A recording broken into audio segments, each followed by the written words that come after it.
Buenos días, buenas tardes o buenas noches, queridos alumnos y alumnas. Bienvenidos nuevamente a Economía Industrial, pero que en el corazón es Teoría de Juegos. Esto es para el cuarto año de Economía, de la Universidad Católica, y lo que vamos a aprender en este apartado va a ser cómo construir un modelo de una situación estratégica. Es decir, tenemos que entender esto sobre todo, que lo que vamos a aprender es, ¿cómo les voy a decir?, modelizar una situación particular, una situación estratégica. ¿Y qué entendemos como una situación estratégica? Una situación de interacción entre al menos A y B, ¿sí? Entre al menos dos personas, ¿sí? O dos instituciones, lo que sea, ¿sí? Y lo que nosotros buscamos es simplificar y modelizar. Ustedes ya saben que la modelización es como un mapa, ¿sí? Como un mapa rutero, es una simplificación de la realidad. Eso es lo que vamos a aprender nosotros. Primero aprendemos a construir una situación, ¿sí? A dibujar el mapa y luego aprendemos a solucionar. Entonces, sabemos que la teoría de juegos, en primer lugar, ya vimos ya en el capítulo 1, proporciona un marco conceptual, ¿sí? Un marco de pensamiento para tomar una situación que es compleja, de caso social, y reducirla a un modelo manejable. Y en segundo lugar nos va a proporcionar métodos para extraer la información de ese modelo y entender cómo se comportan las personas y también cómo deben comportarse. Cómo deben comportarse es a partir de la racionalidad. Y entendemos la racionalidad como la maximización de los beneficios. ¿Sí? Entendemos a esto como racionalización. Entonces lo que buscamos nosotros es entender, en primer lugar, extraer la información de un modelo de una situación social compleja, entender cómo se comportan las personas y entender también cómo deben comportarse para poder predecir su comportamiento.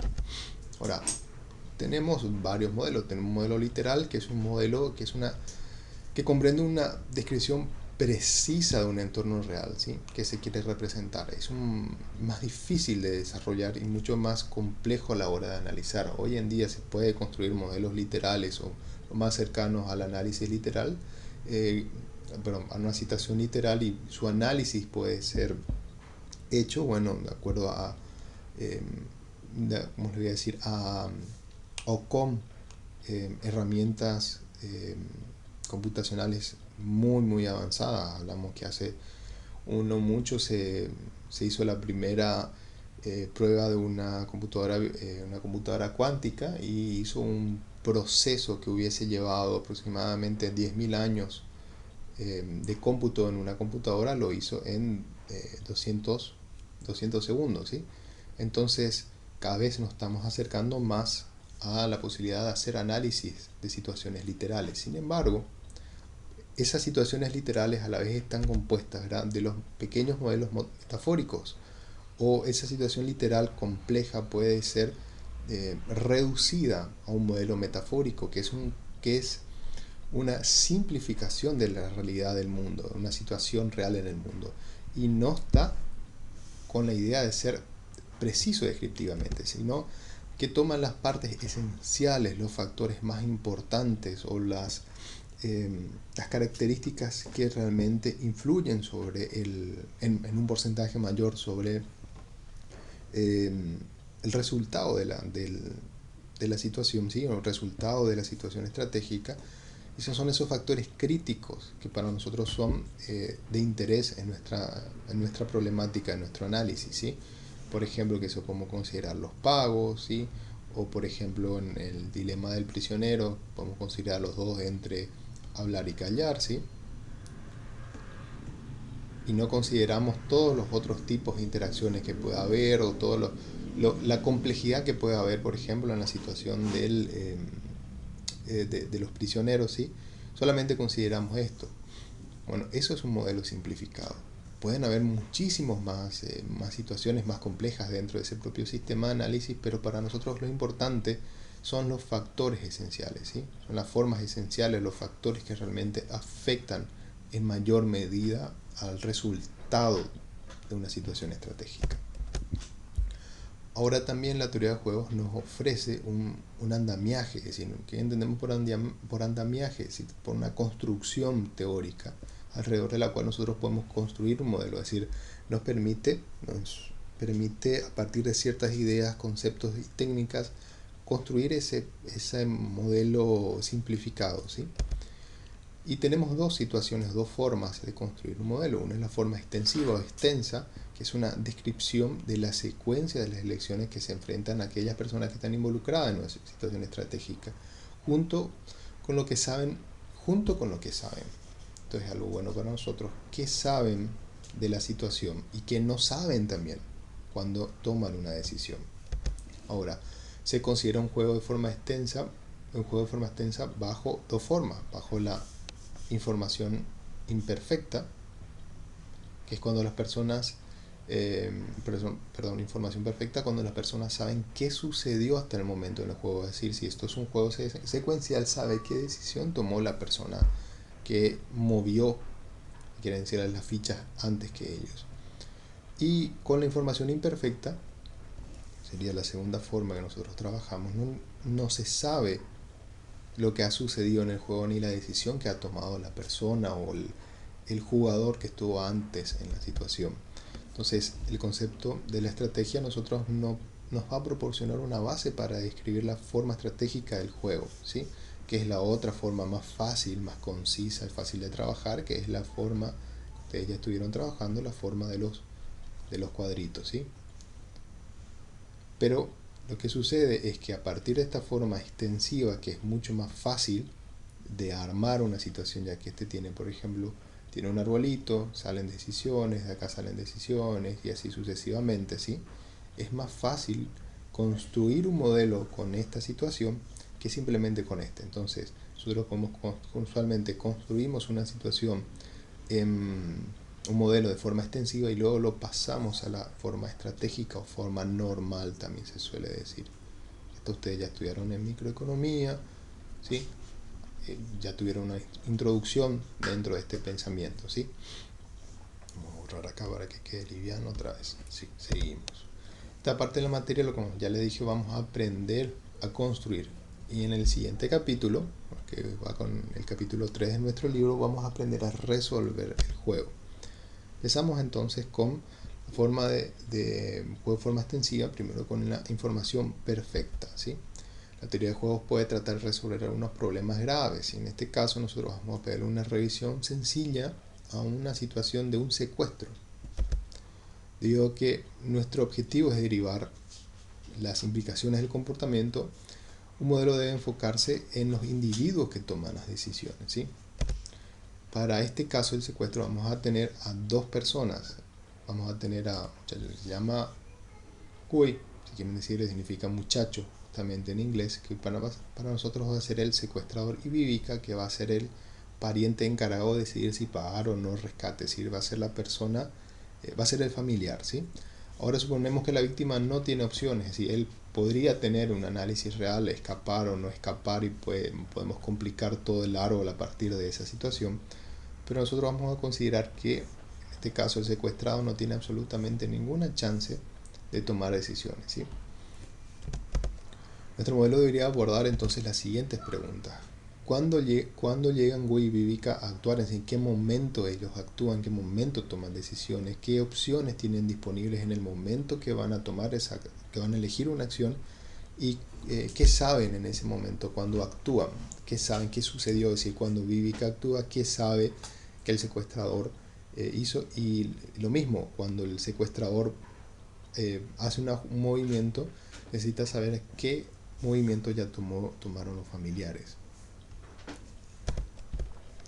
Aquí tenemos una construcción estratégica, ¿sí?, del juego.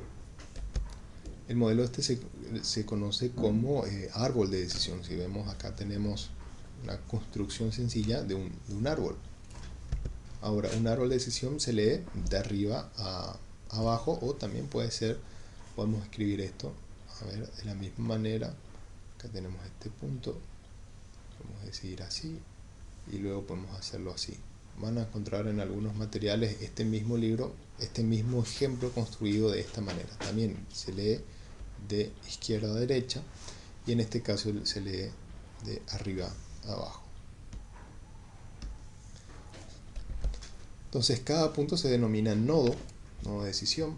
Aquí tenemos un nodo de decisión, aquí tenemos un nodo de decisión, aquí tenemos otro, y aquí tenemos otro. 1, 2, 3, 4 nodos de decisión.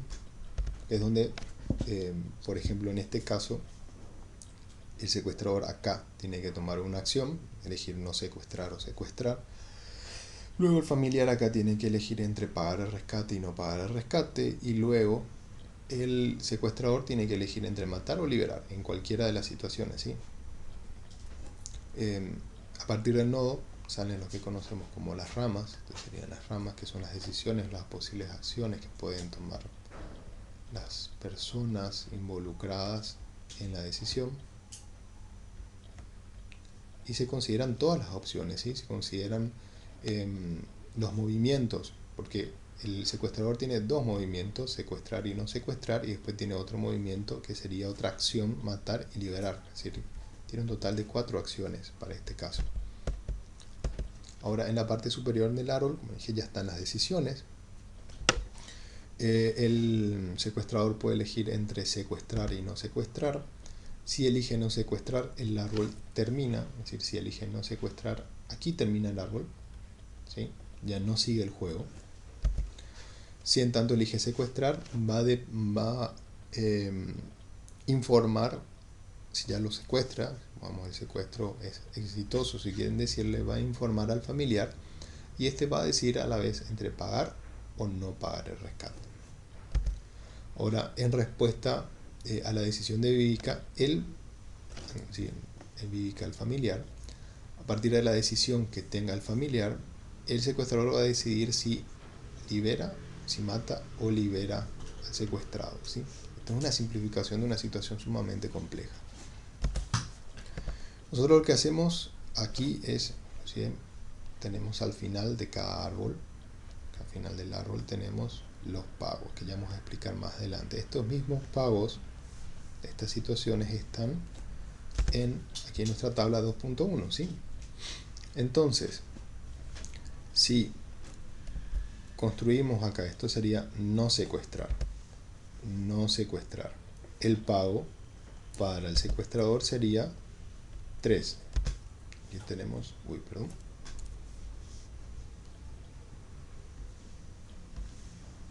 el pago para el secuestrador sería 3 y el pago para el familiar sería 5, ¿sí? Vamos a considerar después más adelante esta situación, que es cuando el secuestrador cambia, supongamos, sus preferencias. Hay entonces un total de 5 posibilidades, 5 soluciones que vemos acá, que coinciden con los nodos terminales 3, 4 y 5, que son: 1, si vemos acá, no secuestrar. El otro día sería secuestrar, se paga el rescate y muere Orlando. Sería secuestrar, se paga el rescate y se matan a Orlando. El siguiente sería secuestrar, pagar el rescate y liberar. El siguiente sería secuestrar, no pagan el rescate y se mata a Orlando. Secuestrar, no pagar el rescate y le liberan, ¿sí? Cada situación con su pago correspondiente. En esta tabla lo que hacemos es enumerar esos resultados. Un resultado es que no haya secuestro. Si hay secuestro, hay 4 posibilidades. A partir de secuestrar, aquí tenemos las 4 posibilidades que surgen a partir del secuestro, ¿sí? Que son, dependiendo del pago que haga, de la decisión que tome el familiar. Uno sería, voy a poner esto en un cuadrito, acá están todo lo que sería secuestrar. A partir del familiar, de lo que decida el familiar, si paga el rescate y si no paga el rescate.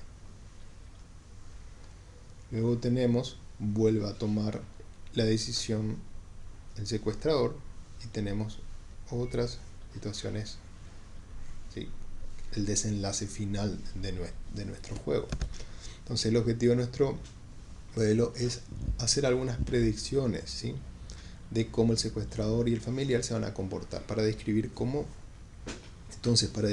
se comportará alguien. No es suficiente saber ¿Qué pueden hacer? También necesitamos saber qué les importa a estas personas, ¿sí? Para poder construir nosotros ese modelo, necesitamos saber qué le importa a esas personas. Y por eso tenemos justamente acá para este ejemplo, tenemos dos perfiles de secuestradores. En primer lugar, una descripción de lo que le importa al jugador toma una forma de un ranking dentro de los resultados del juego, ¿sí? Es decir, de acuerdo a las preferencias o al orden. O sea, si nos acordamos del capítulo 1, que las preferencias se le pone un número, ¿sí? Pero las preferencias están ordenadas, están puestas de forma ordinal, es decir, uno prefiere esto sobre lo otro y así de forma sucesiva. Y le ponemos los números nomás para poder graficar, para poder armar ese pensamiento, ¿sí? Entonces supongamos que en este caso el secuestrador solo quiere el dinero y mata solamente por venganza al no recibir el pago del dinero, el pago del secuestro. Entonces, para él, lo más importante, su mejor resultado va a ser que secuestre, que se pague el rescate y liberar. Porque él no tiene ninguna intención de matar al secuestrado. No es una persona violenta. Ahora, como supondremos que está dispuesto a matar a cambio de dinero, su segundo mejor resultado es realizar el secuestro, pagar el rescate y que muera el secuestrado. Entonces esto sería nuestra segunda mejor opción. Ahora, el tercer resultado es no secuestrar a Orlando, ya que prefiere no arriesgar el dinero si no hay rescate. Eso tenemos así. Aquí tenemos 5, 4, 3. El segundo sería secuestrar, no pagar y que muera Orlando, ¿sí? Y el segundo, el último resultado sería este que tenemos aquí. Entonces tenemos ordenado 5, 4, 3, 2 y 1. Y si el resultado del secuestro, si realiza el secuestro y no paga el rescate, va a preferir matar. Si el resultado menos preferido es que hay un secuestro, no se paga el rescate y se libera, es decir, que hizo el secuestro de balde.